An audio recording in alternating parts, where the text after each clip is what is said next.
Ladies and gentlemen, Frank. Ed. Welcome to Coffee Hang, episode 7. Episode 7. Who we got today, Ed? We have Mr. Tom Lewis. Awesome. Tom Lewis in the house. A bass player, a drummer, snare drummer, and we'll get into that. We'll get him to tell more about that. There's a whole awesome story behind that. I didn't even know that. See, there you go. Yeah. Well, and creator of Groove Pad, soft taco show. Pad. That joke will come out again later. I know it will. So in Lewis's career, he started out as a snare drummer while also learning bass as a young man. Went on to, and I didn't know this, and we'll get him to talk a little bit more in depth, but he was in the first Santa Claus movie with Tim Allen. I didn't know that either. That is amazing. Now I have to watch that movie, but right? Who knew that? Like, he's probably like a little kid or something. You know, pro bass player, underage bass player, from 17 on. This guy has played, like, he has been in U.S. tours opening for the Beach Boys, the Moody Blues. He's played on the Arsenio Hall show, if anybody remembers the Arsenio Hall show. Whoop, whoop, whoop. Remember that, Frank? Oh, I remember that. I'm old enough. Yeah. And also he's like, he gets flown to all these crazy gigs. The guy's got horseshoes up his musical bum, that's for sure, because, you know, he played gigs with Robbie Robertson, Jimmy Buffett, Michael Douglas. Yeah, amazing. You know, it's like the list goes on with this guy. We haven't even got to who he plays with now, like Glass Tiger, Toronto, Tom Cochran and Red Rider. I mean, like, that's some pretty awesome stuff. And to boot, this cat is one of the nicest guys I think I've ever met in my life. Like, yeah, just a real gem. You got something on him? I mean, God, there's more. I can go on. He plays hockey too. We'll bring that. The hockey story we're going to get to, right? That you have to bring it up with. Oh yeah, for sure. He also does, alongside the Groove Pad. He also does Gig Pad, Groove Pad and Gig Pad. Gig Pad is like a how would you say it, Frank? You've seen them. It looks like a stand. It's a guitar stand, and it's like it's a thick pad about that big. You put on the floor and you put your guitar bass on it. And amazing, yeah. Yeah, and so he's got that pat, and he's got the Groove Pad drum. It reminds me of we'll talk to him, but it reminds me of, you know, when you had a 45, but you had to play it on that thin. Well, that's his. If you can't see that, it's hard to see on this pad, but that's his logo. Is that whole 45 little middle of the record thing? Yeah. But the Gig Pad is that in the whole thing, yeah, and it's fantastic pad. Yeah. So anyway, let's have him talk about all this stuff. Yeah. Sorry, Tom, we don't need you anymore. Okay, now let's bring Tom in and watch him stumble around his tech here. I love it. He's probably got it down, Pat. He does, yeah. Mr. Tom Lewis, where are you? He is. Hey. He's also a creator of Invisible Ink. Mr. Tom Lewis. He probably went to the washroom. What has he got there? Look, he's got the sample bag. Let's just creep his room here for a second. Great. He's got the Groove Pad way in the back on the shelf. He's got the Groove Pad here on the chart stand. His colors for his chair. It's the wrong colors. Pretty nice office, I gotta say. I'm pretty jealous. I mean, look behind me. I can't. How can I be jealous? We got I got all my toys here. He separates his toys. He's got another office. That's right. He just looks pro. He's like totally pro. Like a den. Like he should have a pipe. Oh, hey, there he is. And look at this shirt he's got on. What's the shirt? Oh, well. Mr. Lewis.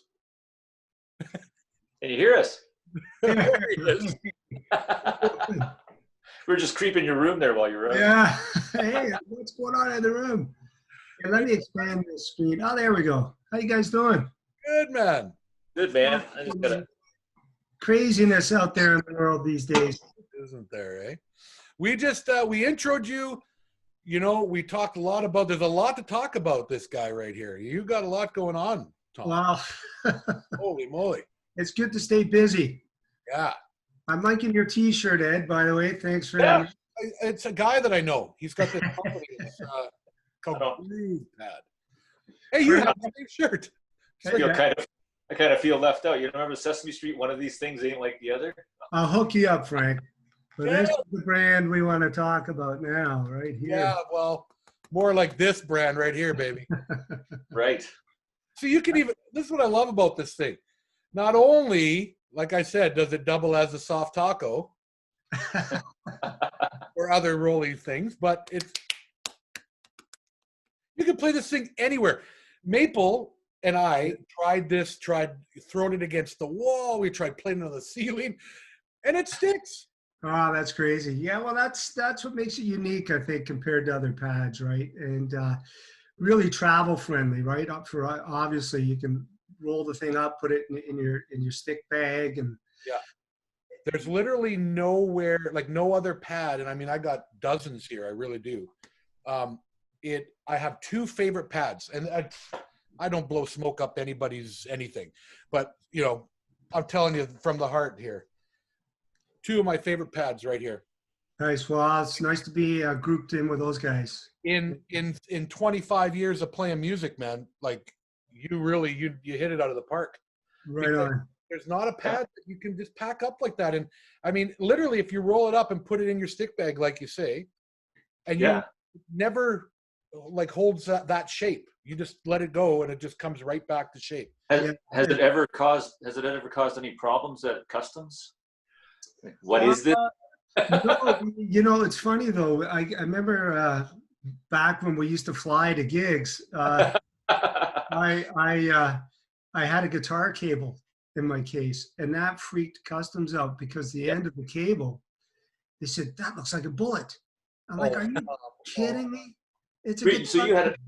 you had it as a bullet. I had it as, well, you can strangle someone with that. Really? That was Oh my God. It's just, yeah, it's like, really? Are there not, like, can't you be looking elsewhere for weaponry than to the traveling musician? Funny thing is, like, and we've all done this a lot, where you go through the TSA, and they'll give you like one guy will say, "Oh, you can't have this," and then for the next 10 times, the other guy's like, "No problem." Like they don't even blink an eye. Yeah. It's so weird that way. It's and just the last 2-3 years crossing. If everyone's got P2s, crossing the borders has been, touch wood. It's been easy. Other than it takes the amount of time to go through the paperwork and run you through the system and have a nice day and welcome to America. Yeah. That wasn't the case 20 years ago all the time. Or even Where do you think it's gonna go from this point onward? Like, Well, when do musicians get to play in front of a live audience again? In the same room. I think that's a good year out for sure. yeah. You think so? Well, again, if they get a vaccination, then changes everything, doesn't it? Yeah. But how do you do it any other way? Our big thing is, and we're all playing kind of the same kind of venues. Anything sort of like, we're at 500 plus people, whether it's a big club or the theaters or bigger stages, and they're starting with the 50 and less, and then 100 and less. So it's going to take a while before they even get to the 500 and up. Right. And then the big issue, and I know for the big festivals and tours, it's going to be, and even for the theater venues that we play collectively, it's an issue of liability insurance. Which insurance company is going to want to? Who's on the hook, right? If someone Going to carry that? Like they're going to say, really, we want to, carry liability for 2,000 people filling, Roy Thompson Hall. It's a tough call, until you can guarantee the safety of everybody. It's going to be a while. Maybe they were talking about a sort of health passport. You know what I mean? Where you you have this card, and maybe it shows you have the antibodies, and apparently a lot of people have had this thing that don't even know it. Yeah, exactly. I wouldn't be surprised if I had it. I mean, my wife and I, we were in Thailand the end of January, right? We had layovers in Hong Kong. That's where all this stuff started. Yeah. Right? well, you were affected. Well, yeah. Right? Yeah. And our flight got delayed. We were lucky to squeak back home before everything just kind of shut down. our stay got extended there by, I think it was 3 days. I lost some gigs, right? And but we made it home, you know. And it's funny that point where a holiday, a vacation, changes into Staycation. we're captive in another country all of a sudden, and we don't know when we're coming home. It's a weird dynamic. It's like, and I've heard from people that were like, you know, on vacations, like all inclusives and stuff, when they shut stuff down, like around the 13th of March, right? yeah, Still on vacation trying to get back. And a couple of friends of ours, they were like, well, what better place to be if you're going to be, you know, locked up, quarantined or whatever, than on a beach? I don't think so. Well, I don't know. Unless you had your own home on that beach. But if you're having to deal with, like, you know, in a hotel, you know, when things got hectic and shut down, what would all these people in these all-inclusives had to do? Stay in their rooms? Right. It would have been like the cruise ship. You think that would be a great place to be, but Exactly. Yeah, when I say true, I mean I can see how people would have that sentiment of thinking that, right? But when you're in that boat, you know, it's for sure, man. Yeah, it's being stuck in Jamaica sounds great until, you know, 2 weeks in, and the locals are like, well, we're going to take care of ourselves first. Yeah, exactly. And you're not the first thought, you know. Yeah, I remember seeing I was on a flight back from, I think, Winnipeg or someplace, seeing your pictures with the masks and thinking, oh, we don't have the mask, but I already had a bit of a tickle going on. I thought, I'm just flying local. Yeah. And this is now there's a lot of people saying, oh, it may have been in Canada, December, January. Yeah, right. And coming across on different flights, right? So, you know, so the truth to what you're saying, a lot of us could have come across it and been fine. And that whole, I know Germany's talking about having a bracelet that means you're, you know, sort of slow rollout. Once they have a good antibody test. Right now, the percentages for the antibody test aren't great yet. They don't have, they need it to be above 70%. Yeah. There's a drive-in thing. You know, I've seen Denmark doing drive-in concerts. Have you seen any of these things going on? Yeah. I saw, I think, something in Germany, and it's funny, I live like 5 minutes away from the drive-in in Oakville. And so it would be an ideal place, right? And so, as soon as we get sense of you know, the social distancing restrictions and to what degree they're going to get lifted and when, it's still like that limbo thing, right? But it'd be fun. I think it'd be an interesting experiment to try something like that over here too. I drove by that drive-in theater the other day. Did you? By your place, and I thought, we in the summertime we go all the time. We love it. I thought, why not have that open? Like, you literally are in your own car. When you pay for it, the girl could be like the drive-thrus where they give a hockey stick with and you just go beep. Yeah. Go in. You don't even have to go into the facility for any reason whatsoever, other than, I guess, use the washroom. But that would be something. But I mean, then it would give people some entertainment. And exactly. I think it would be a safer way for people to you know, get their entertainment fix outside of their home. I think that kind of setting is safer than at, say, a movie theater, right? Oh yeah. And more feasible in a way, right? Yeah. We were talking about Missouri already. They've said concerts are fine, but you have to maintain 6 feet distancing, like social distance. So that's, you know, you're into 1/4 of the people in a theater now. So either the ticket prices are going up or we're being paid less. And I'm thinking it's going to be the latter.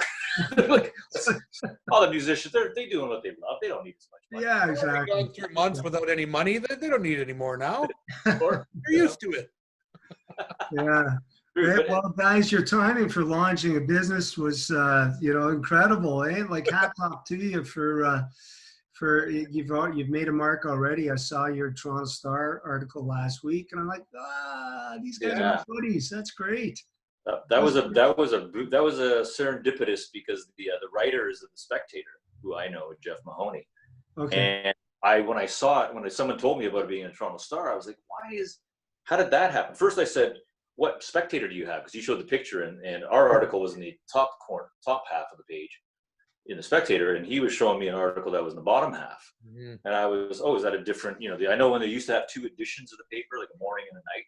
Oh yeah. And he said, no, it's the Saturday Star. And I was like, well, how did that? And then a couple hours later, I went, oh yeah, Tour Star owns the Hamilton Spectator. So their But they didn't editorial tell board, us the all. entertainer editor, decided to pull this story and put it on the page. Slow news day. I don't know. We're okay with it though. But Fantastic. nobody told us at all. Like nobody's give us a heads up. Nothing. We'd all of a sudden just wake up and it's like, bing, bing, bing, bing, bing, bing, bing. Like what's going on? Orders. So it's been good. It's for sure been good, great that way, because we've been busy with the launch and dealing with everything, and you're new to this and learning as we go. We've had the time to, every little gremlin that shows up, we can fix it because we're around. Right. And We there's thought no if lack of them. we were supposed to, we launched April 2nd, and then a month later we were supposed to be on a big East Coast tour for away from home for 7 days. So it's probably a good thing that, it's serendipitous in some ways, Yeah. pretty nice. But anyway, so that leads us to the next segment here. Do you need a job? Because we might need some help.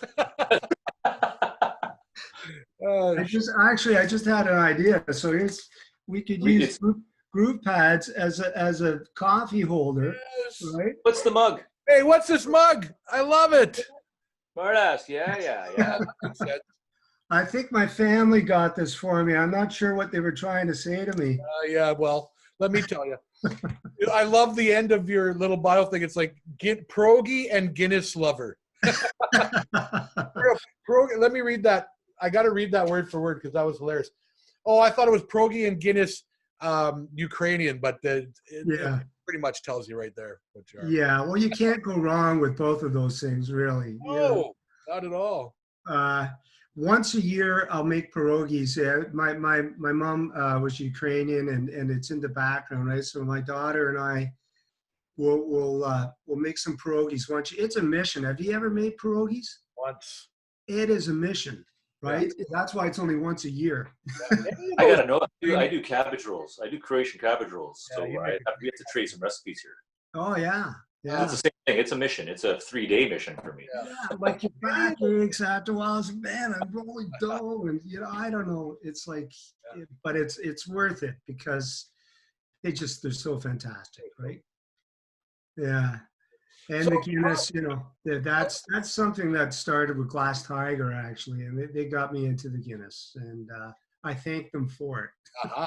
Well, that's a perfect segue into talking about your musical background. We talked a little bit from your bio before you came on, but I would love it if you could set up a timeline. You got a lot going on at an early age, and maybe we could talk about your music side here. Well, it's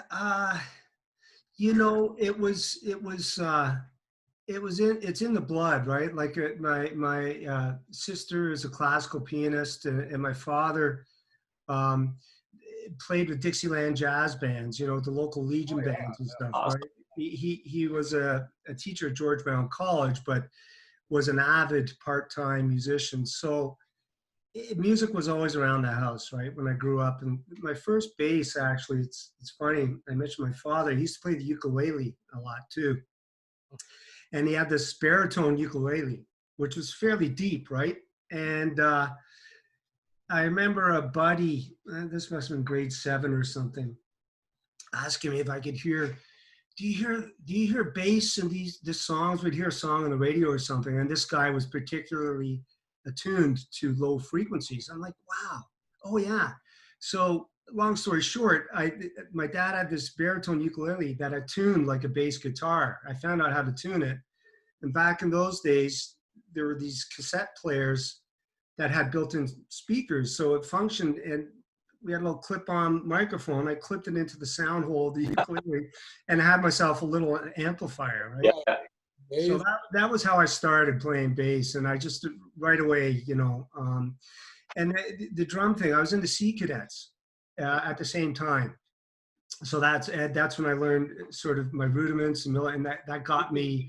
Which is Navy cadets, right? Yeah. Out west, we call them Navy cadets, but you call them Sea Cadets.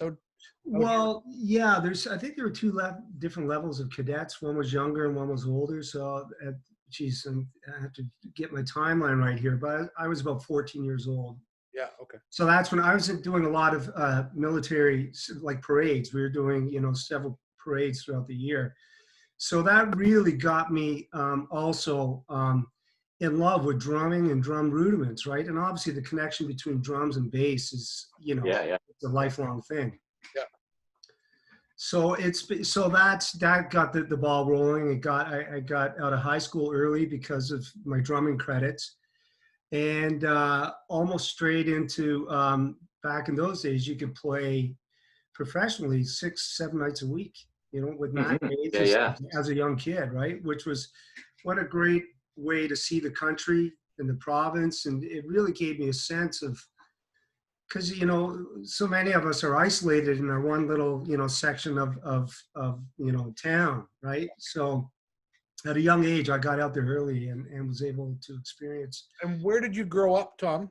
Here in Halifax, Ontario. Okay. Yeah. So about an hour or so east of Toronto. Yeah, and it would have been a lot smaller back then. Not quite. It just feels like part of Toronto now, right? It's become almost an extension of the East End now. And, in small towns, as a teenager, you had two options. You were getting into trouble or you were staying out of trouble, right? And I have to say, forming little bands with my buddies at that young age was really good to sort of keep me out of all sorts of trouble I could have gotten into, Oh, yeah. And I wish more kids had the opportunities these days that we did back then. Because you'd learned about team building, about cooperating with others, and it was just what an invaluable experience. Absolutely. And that part of the brain, like the creative part, but you also had to blend it with your organizational part of the brain, and that's probably what has fueled me as a professional musician throughout the decades. Is trying to keep a balance of both. There's my business side, there's the creative side, and trying to keep both going. Because the two sides can feed each other, right? As you guys well know. I was going to say a lot of musicians, and I wouldn't say all, but a huge percentage are entrepreneurs. And you have to be. Because you have to think about how you're marketing yourself and your craft and then developing it. And it is the same as if you had a product on the shelf that you're trying to get out, like coffee or groove pads. Right. Yeah.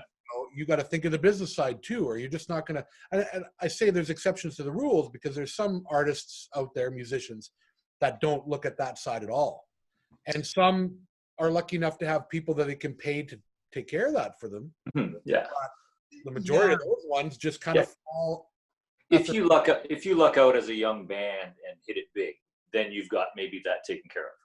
And if you sustain it, then you have that for the rest of that. You have an agent that takes care of your business stuff and all that. But if you're just a working musician, and it's you are playing with some heavy cats. We've all played with some pretty heavy people. You're just a hired gun. You need to know how to be there for the gig, be ready for the gig, keep the gig, because there's 100 people lined up for that gig behind you, waiting for your one slip up. So it's those early days, 6 nights a week on the road across the country, and I experienced. I got the five days. They started taking the Monday out. I love Tuesday to Saturday matinees though. They just added the matinee in there, right?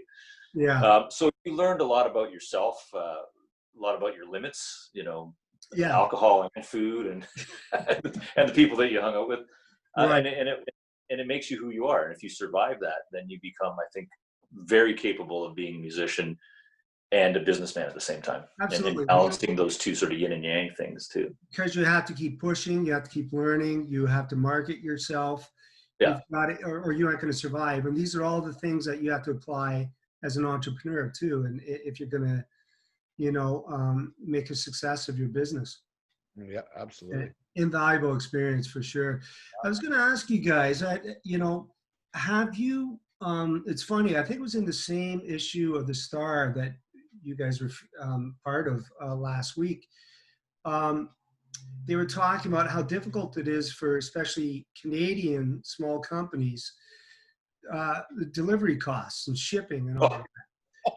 Isn't that crazy? I wanted to talk to you guys about that. Like I spend more on shipping sometimes than the Always. product. We just, yeah, that's, oh, the limo windows come up. We got to Yeah. explain to Tom what the limo window is all about, and we will. But dude, you couldn't have hit the nail more on the head. And we're trying to, like, for us, we're trying with our competitors, we're trying to match them because they have all this free shipping stuff, and we're trying to do the math, and we're like, literally, how can you give free shipping plus 40% off your entire I cart? know. I mean, are you in the business to not make money? I don't know how. Yeah. It's these deals get worked out with large volume, right? And that's the other thing with me. My product, I make it by hand here in Oakville, Ontario. I'm competing with products that are made in, offshore. Getting cut, CNC, just, Yeah, and it's pretty hard when you factor in time and the effort involved with making the product, right? and you get a 3D printing machine. Printer. Get you a 3D printing machine. But that's awesome, man. Made in Canada. Yeah. That's pretty fantastic. And maybe that's something that'll start. Hopefully, that's a sort of branding thing or a fact that becomes more important to people. As this, it was scary there for a while that we were relying, back to the COVID thing, on masks that were from a different place, right? Yeah. And we have the ability to make it. We just haven't. And we had a previous guest on here too, was talking about we don't need to have the giant manufacturing facilities necessary to do this. You can do it in small because of the technology. Right. You can do it in smaller, you got all these little industrial parks that have units that you don't need a lot of square footage to be making something that we need, and that can be made right here, as opposed to shipping it, putting it in containers and 2 weeks across the ocean, and how that becomes cheaper. Well, I mean, it's on the labor end of it, but we need to support our own, and we want our own. We want to keep our workforce going, but we need to support that price point as well. Because we all, just like our shipping, everything, we just get nailed. We have a big country that has to go across, and it costs money. Yeah, it'd be great if the government talks about supporting small business and entrepreneurship. If there was some means that they could make shipping costs, help out with that somehow. Yeah. Right?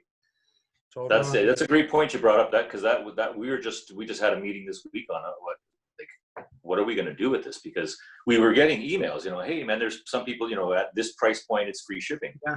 So we had to figure out what's our price point that we're not going to lose money. Right. At least we just, that sale is, that's about branding and getting it out there as opposed to actually making any profit on that sale. Yeah. Right. So it's a thing every small business is dealing with, and especially now with shipping becoming a huge factor. Right. And even with the opening up on Monday, if you don't have a curbside street frontage building like retail, you can't open up. Right. It's only they are allowing some of these retail shops to open up only if they have street fronting retail stores. So it's a tough battle, man. But let's continue on with your musical journey, sir. Yeah. So off after you were about 17, and now you're playing bass professionally. Yeah, I had to. At 17, I looked like about 10 years old. So. I gotta get a picture of that. I want to put that picture right here. You gotta send that to me. Playing your ukulele bass. I had my Sea Cadet hat on, and I had to get a pass from the LCBO. I remember my dad contacted them so I was legally allowed to play bars that they served booze at, but they would kick me out during the breaks. Right, I had to go to the non-licensed area. Mm-hmm. Yeah, I wish I still had that form. I don't know where it is anymore. But I got one of them, just the tail end of that, when I was like 18, and it turned to 19, and we did some gig in a bar. Yeah, that's why I had to join the union for that particular gig. It was a union gig, and I've been a member since.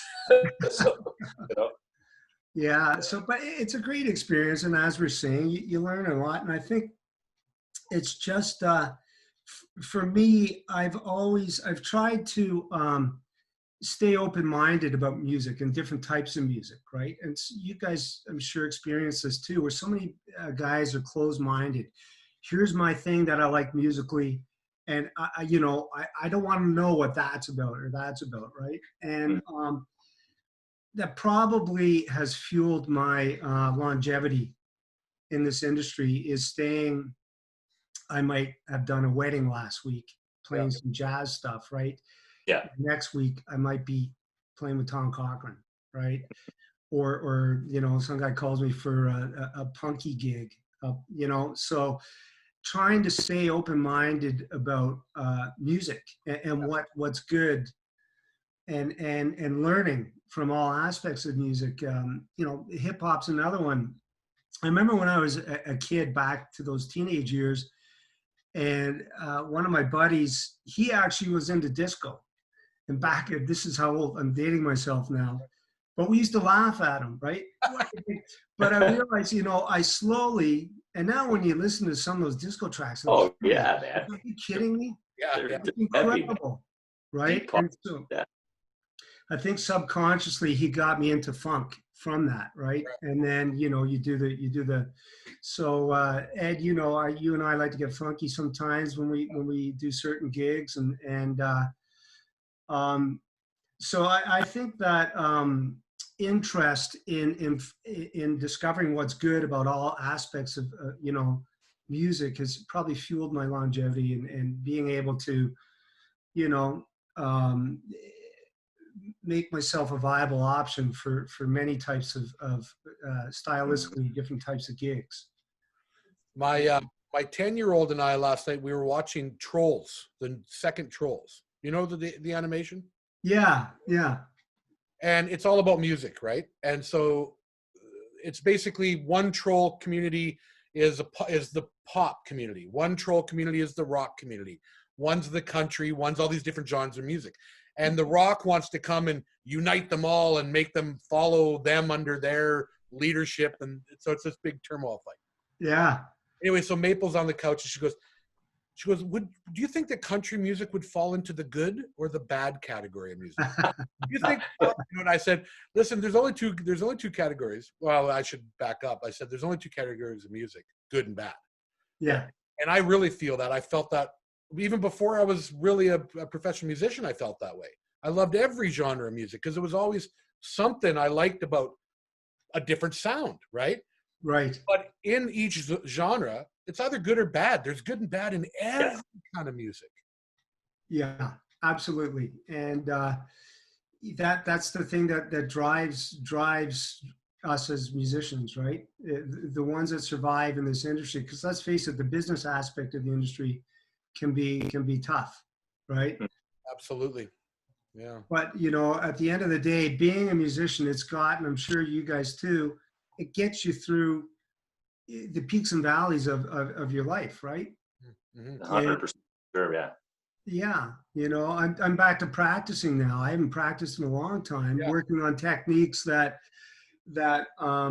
geez, how does that guy do that? I'm finally going to dig into it now that I have some time, right? And ow, my hands hurt. That's what we were saying. I did like 3 weeks of touching that we used to know. What's that? I said, we just need to go back and practice the old stuff we used to know. Exactly. Then we can add on the new stuff. Yeah. Restart it all over again. Yeah. So then, anyways, you continue. So you've that has brought you to some pretty darn good gigs, right? We told the people about it at the start. You've played with some pretty, you know, some good named acts in Canada, and still do. Yeah. It can be nerve-wracking. I remember when I first started doing some larger gigs, and one of my first with Tom Cochran. I think it was my second gig with him. I just sub in with Tom, by the way. I'm not. He's got a great band, and my good pal Jeff Jones is his regular bass player. But Jeff wasn't available for this run of dates. Geez, it was about 6 years ago, and you know, you have to be able to deal with pressure, right, and not let it get to you. And I remember there was a big low rumble happening where I'm on stage. I'm like, my family's over there, you know, guests and everything. And I'm on stage with Tom Cochran. And there's this going on all the time, right? Tom looks at me, we're on stage rocking. And he's like, dude, what are you doing? Right? He's yelling, I'm freaking out. I barely know him. and I'm up there trying to look like, trying to be a rock star. And, and there's a point in the middle of Tom's set where he does just acoustic songs, right? So I was side stage, right? That boom was still happening. So he realized it wasn't me, right? Nice. So to Tom's credit, he came over to me as I was standing side stage, just freaking out that Tom was pissed with me. Yeah. Dude, I apologize. I didn't realize it's some, the subwoofers, Yeah. He's a great guy, but you have to, once you start doing these larger gigs, you have to be able to, shit happens, right? And you have to be able to. Oh yeah. Yeah. My favorite gig 2 summers ago was where Ed's monitor mix was his rack and my electric guitar ripping his head off. That and 3.5 hours of sound check. That's all we got going. I had a pretty good monitor mix going on before going in to after sound check before the show. Yeah. And then we got back up there, first note, it's like, well, that all went right out the window. Like, what changes? Why does that happen? Like 7 times out of 10. Pre-post. It's a pre-post issue, I think. Like you spend all this time sound checking, and then it goes out the window. Yeah. And then they have no idea, right? Like the sound guys. And this was at a theater with a decent crew, if I remember. Mm-hmm. Right? Yeah. And and they just all throw their hands up. They're like, well, it shouldn't be different. Yeah.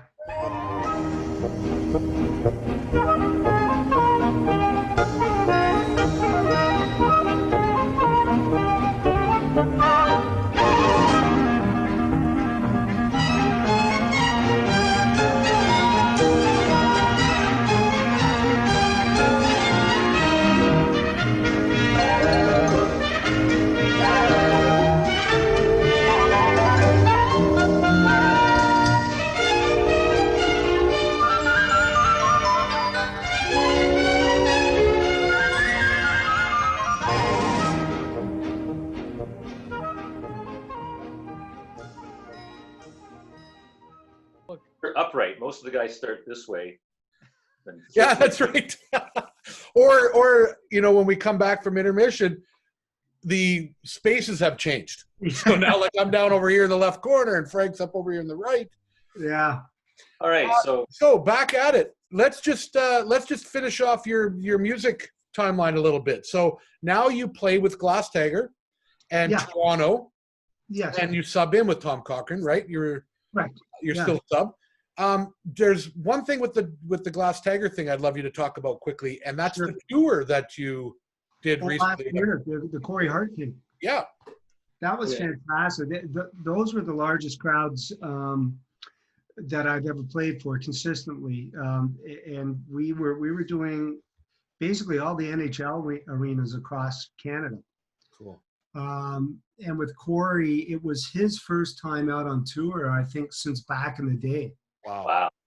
And so there was a nice turnout for all the shows. I mean, most of the shows are sold out, and it's great to hear those old tunes again. Yeah. And we just played for half an hour each day, so it was quick little set. But that's another thing that's fun too, to do that quick pacing and get up there and be done with it, but try to make the largest impact possible within that short amount of time, right? Yeah, exactly. I've never seen Glass Tiger live, and if you ever play locally, you gotta let me know. I'd love to come and see a show, because I hear some of these tunes, man, on the radio, and they bring me back right to my childhood. So good, like good. Yeah. And does Russell play guitar on the local shows too, right? He does. Yeah, we try to have Russell on board as much as possible. Yeah. It's boils down to the logistics and all the other stuff. Baby twins. That's right.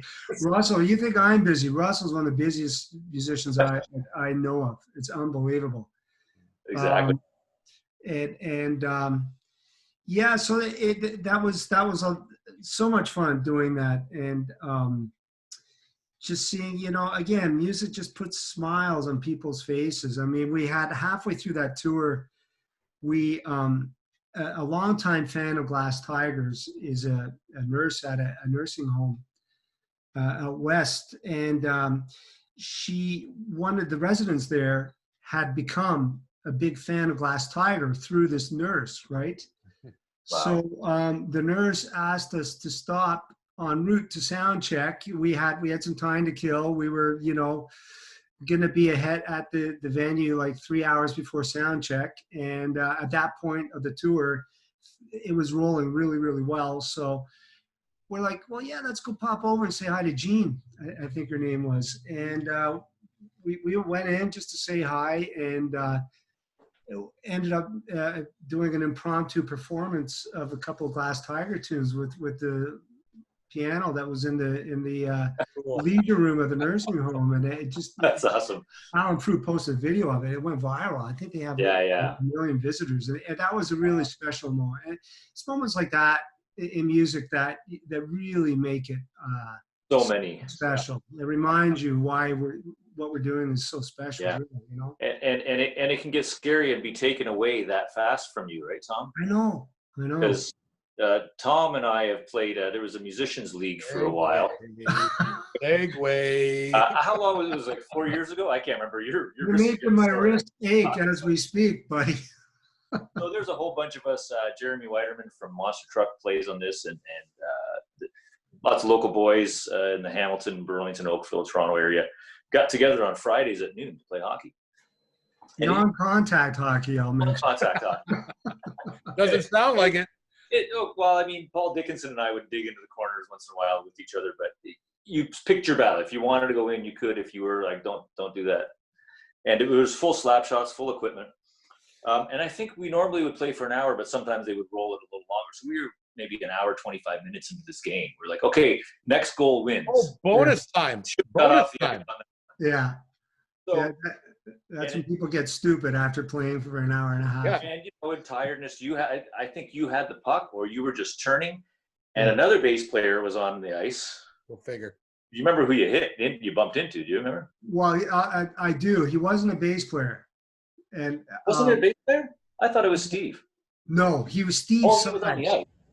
This was, I'll tell you this, I'll remember this for the rest of my life. Yeah, He was the only non-musician playing that game. And I think he was a graphic artist or something, but he was a big dude. I know who you're talking about. Oh, yeah. And I remember he had a Montreal Canadiens jersey. I know exactly what you're talking about. Really got me going, right? Because I'm a lifetime Leaf fan, right? And we're all competitive to a way, and I think both of us were racing for the puck that was in between the two of us, right? Yeah. And being an idiot, my head wasn't fully up. I was looking at the damn puck, and he was probably doing the same thing. He's collided. I just remember you going down and you kind of landed on both wrists. Yeah, both wrists backwards, right? It's like, One of those things. And he was, but now that you mentioned who it was, there was a few instances where, because he was a little bit slower, and you're a quick skater, I'm a quick skater, and he would, sometimes you get the stick or you get an elbow or something like that, because he couldn't catch it. Yeah. So he would bump you around. If you got in your way, he was a big boy, so he would knock you. And what happened to the wrists, Tom? Well, I broke both my damn wrists, Ed, which is not a good thing for a musician. Both wrists at once. And I remember when it happened, I guess I must have been in shock or something, because Frank, I think you were one of the first guys to skate over to me. Dude, are you all right? Are you all right? And Paul, you were like, and I'm like, I'll be okay, guys. Just I'll get my stick and I'll see you. I got to go. I tried to pick up my stick from the ice, and both my wrists are like this. Oh, I remember it was myself, and I think Adam Cook got your skates off. Yeah. And we were like, and I saw you drove. I know you drove to emergency. I don't know. I'm not sure how you did that. No, you don't own a Tesla. At least no, Paul Dickinson drove me to emergency. Okay, it was Paul. All right. Okay. Yeah. There's I tried to, I couldn't open the dressing room door. I couldn't. You guys had to help me get my hockey cap off. And at that point, I realized there's something. I remember one of my first thoughts was, I wonder if I'm going to have to blow out my gig on Monday. Of course. That was on a Friday. I was like, shit, do I have to blow out my gig? I don't know. Gotta Yeah, figure it out. What a musician. But yeah, so Paul drove me to the Emerge in Hamilton there, and I sat around all day to find out. Literally, all they did was give me some ice to put on the wrists. And I waited. These Emerge clinics are just full of, there's all sorts of stuff going on there. Yeah. Drug overdoses and all sorts of shit, right? Right. And, so I found out it was probably early evening that night, the emergency doctor, they wanted to put pins in my wrist that night, right? And they found out that they were both broken at the same time. Obviously, being a musician, you don't want pins in your wrists, especially where they fit it.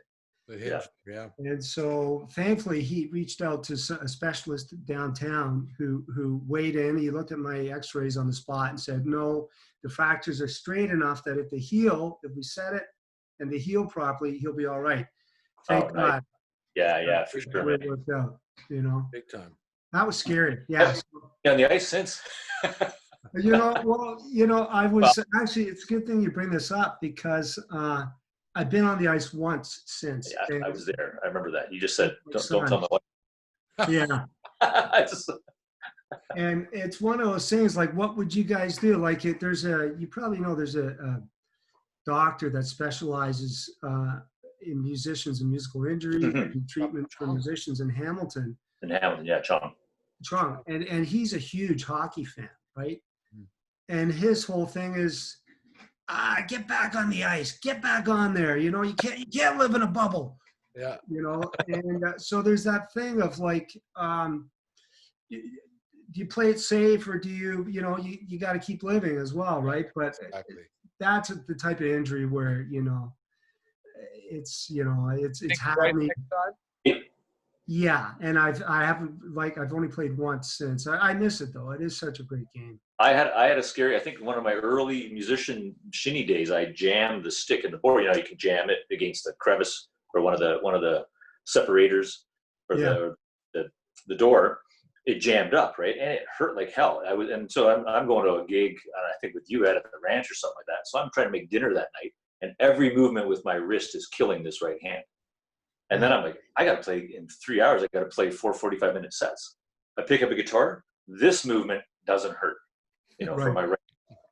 Luckily, for 6 weeks, this still hurt doing anything else. So here we have a guitar player and a bass player / snare drummer bitching and complaining about wrist injuries to a drummer.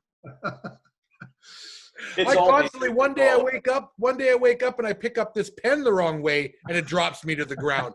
Oh, I guess I'm not doing any of those paradiddles today, Yeah, you take it for granted, right?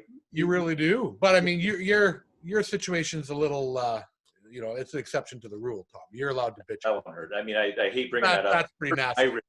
It's become legend in the music community. Sure has. And it's funny though, Frank, you know what? I lost one of the biggest things. So I think I ended up, my first gig after the injury, I had to heal for, I think it was 6 weeks. It might've been 8 weeks.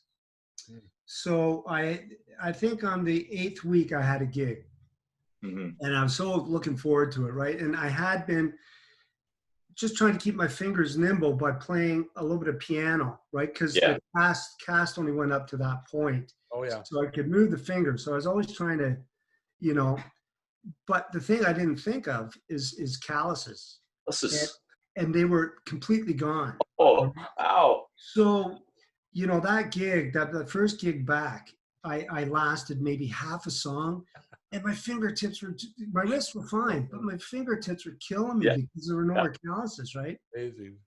That's scary. I mean, I did three weeks after, like, I've been, playing 20 years without taking a break. 3 weeks or 4 weeks of this COVID thing, and I finally picked up a guitar, and I was like, ouch. Oh, boo-hoo. Let me play a sad song for you on the world's smallest violin. You play for half an hour, and your fingertips are sore, like a student complaining about my fingers. Yeah. Hey, Tom, I know you got to go soon, buddy. So I got one more really important question for you, though. Absolutely. Isolation records. 3 desert records that you would not be able to live without. If you were isolated for the rest of your life, go. Oh my God, man. Not even, I can tell you what I've been listening to lately. Like for me, like, would they be desert records though? oh man. You must have your all-time 3 favorites of all time. Okay, well, I would say probably I've been listening to there's a band called Wilco, which I really love. Yeah. And so I'm trying to avoid the obvious classic records, like as much as I love, the Pink Floyds and the Beatles and stuff like that. Wilco, there's a record called The Whole Love. Yeah. Frank, you might know about it. It's a fantastic record, and always find something new and interesting in that every time I listen to it. I've got a Best of Bowie's record, which covers all eras of Bowie, which is probably, I always get something new out of that every time. I mean, there's got to be. Wilco is not new either, though, is it? No. Wilco from back, right? Yeah.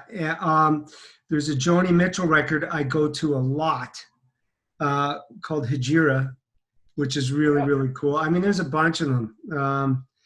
Pat Metheny has a record. I don't know if you're a Pat Metheny fan, Frank, called Off Ramp, which is fantastic. I know the one you speak of. I'm a pedestrian fan because I want to sell everything when I listen to Pat play. It's just one of those, because it's technical but tasteful. Like, it's everything you want it to be. He's just a monster. I'm a Heart of Things. I got into Pat Metheny at Heart of Things. Okay. Yeah. The live record with Dennis Chambers. Nice. Yeah, nice. What a great record. That's and Jamiroquai, I always get something great out of them every time. I mean, it's so. Dude, I don't have enough spaces to put all these records. No, yeah, they've got one. I think the record is "Return to Space Cowboy," and just the funk of it is just like, oh my God, it's big pockets, man. Yeah. I mean, oh man, there's so many. Earth, Wind, and Fire. I'm a punk guy too. The Clash. Yeah. Sure. So those are my roots. I was a new wave guy back then. And then the rock side of things, sort of, Zeppelin. Come on, are you kidding me? Yeah, it's hard, man. Paul Jones. You only got 3 to pick here, bud. Like, let's go. You can't take your whole milk crate. No, I won't. It's the day of playlist. One record is one crate. It's a record collection. What's your desert island crate? That's what it should be. The question should be your crate. Yeah. I just saw Earth, Wind, and Fire last summer at Lewiston Art Park. They were phenomenal band. Earth, Wind, and Fire still to this day. Yeah. Still singing up there. Like, the original keys. It's like, what? I don't know what he's going to be pushed. He's in his 70s, I think, and he's still singing that stuff. Yeah, it's unbelievable. Yeah. Dark Side of the Moon, another great record. You got to throw that on there. Where do we find you, brother? Where can we find you? I hate to cut you off, but I know you're in a hurry, so I want to make sure that everyone gets to know. We talked about Group Pad, we talked about music, we talked about all that stuff. Where do you want us to find you? Well, probably I'm the most active on Instagram, I would think, at Groove Pad. Cool. Also, Facebook, I've got a Groove Pad page. I have a personal page. This is where we're putting all the links. Oh, okay. I was wondering what you guys put one right over Frank's head. I thought you were air drumming there for a second, or air keyboarding. Giving you some open-handed. Go. 80s keyboard. Yeah.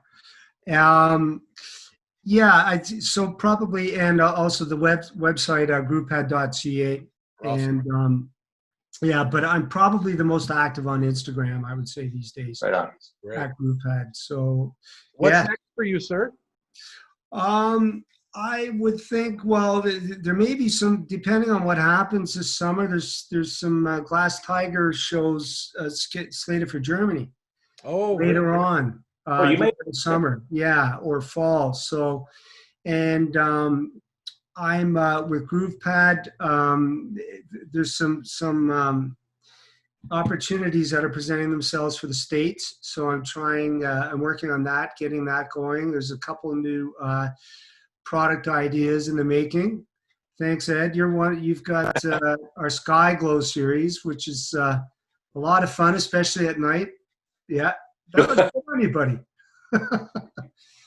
And I'll be drinking lots of this, There you go. Yes. fueling Buzz. my energy over these isolated times. Tom, you're awesome, bud. Thanks so much for Yeah. coming on, man. You're a lot of fun. Thanks, guys, and congratulations again. Power to you, and looking forward to getting together with you in person Yes, we'll do this again. sometime soon. We'll circle back again where we can do this where the three of us are hanging around the same table Yeah. with each other. Right on. And I'm waiting for we'll do it I'm again. waiting for Michelle to call me on one of those gigs too. She keeps promising. That'd be So great. we'll play music together too. Yeah, Talk to absolutely. Waylon, buddy. Talk to Waylon. Yeah. Everybody's waiting. I'm a guitar player. I'm not a bass player. I'm okay. Don't worry. Tom, I love you, Hey, man. guys. You're a great human Thank being. you very much, guys. Thank you very much. Congratulations. Stay cool. Stay healthy. You too, brother. Take care, Right bud. on. Take it easy. This has been Coffee Hang. I'm Frank. That's Ed. Tom Ed. Lewis was our guest. Tom Lewis. Yes. You He's a guys do. smart ass, by the way, if you haven't figured that out by now. All right. Hey, We'll see you brother. next Have a great day, man. Yeah. Take it easy. Ciao. Ciao. Ciao, ciao. Blink. Oh, he's up. Mr. Hey, Frank Corn. Mr. Ed Mortensen. Hello, sir. That Well, good. I mean, That was fun, man. Like Tom is one.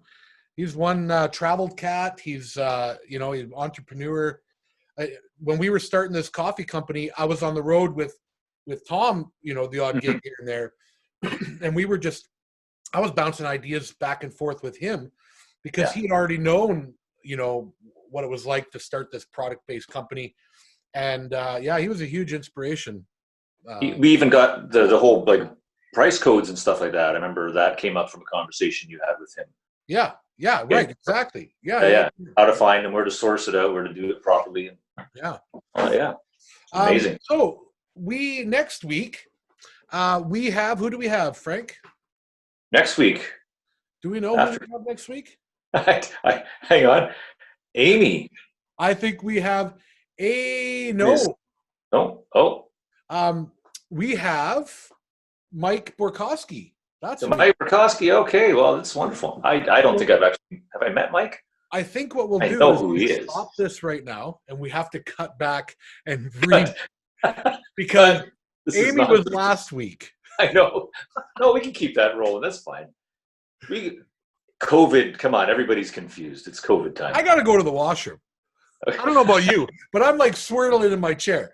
So next week, 7 p.m., we got Mike Borkowski, played guitar player. So it's going to be and heavy duty producer, an engineer. And I mean, he played and plays with Sass Jordan, Lana Miles. He did the Canadian Idol tour. I mean, his list, like everybody else, just goes on and on and on. We'll let him talk about that. You got anything else, Frankie boy? Be well, be safe. Be well. Remember, it's not just your morning coffee. It's your groove pad. Tacos. It's all about tacos. It's your soft taco. Soft taco and coffee. See you next week. See you next week. Goodbye. Frankie boy. Good job, man. Out. Out. Bathroom.